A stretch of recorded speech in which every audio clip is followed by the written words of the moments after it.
عوام پر महंगाई का बोझ, अफसरों की मौजें, सरकारी इदारों के सरबराहान की शाहाना तनख्वाहें, वजारत खजाना दस्तावेज में तफसीलात सामने आ गईं।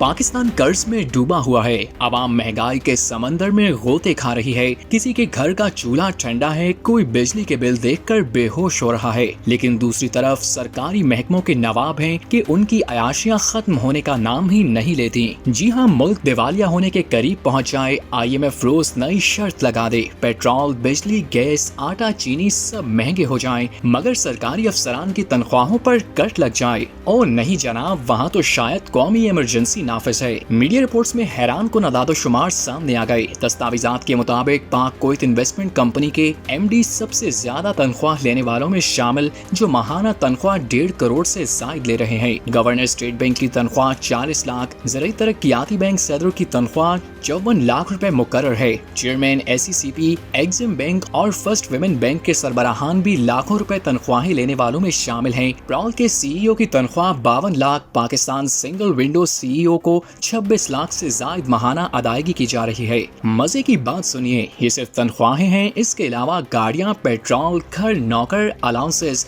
मेडिकल, बैरून मुल्क दौरे, यानी अयाशियों का ऐसा पैकेज कि आवाम देखकर सिर्फ आहें भर सकती हैं। हैरान कुन तौर पर आवाम से कहा जाता है, कुर्बानी दें, मुल्क मुश्किल हालात से गुजर रहा है, अखराजात कम करें। लेकिन सवाल ये है कि कुर्बानी सिर्फ गरीब ही क्यों दे, बिल सिर्फ आवाम ही क्यों भरें, महंगाई का बोझ सिर्फ तनख्वाहदार तबके पर ही क्यों डाला जाए।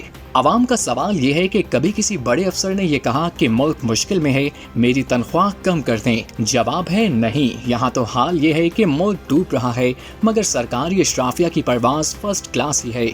यहाँ खजाना खाली हो सकता है, मगर अफसर शाही की मराद कभी खाली नहीं होती। जब कौम भूख, महंगाई और बेरोजगारी में पिस रही हो तो करोड़ों की तनख्वाहें नहीं, शर्म बांटी जाती है। लेकिन ऐसा हो नहीं रहा है।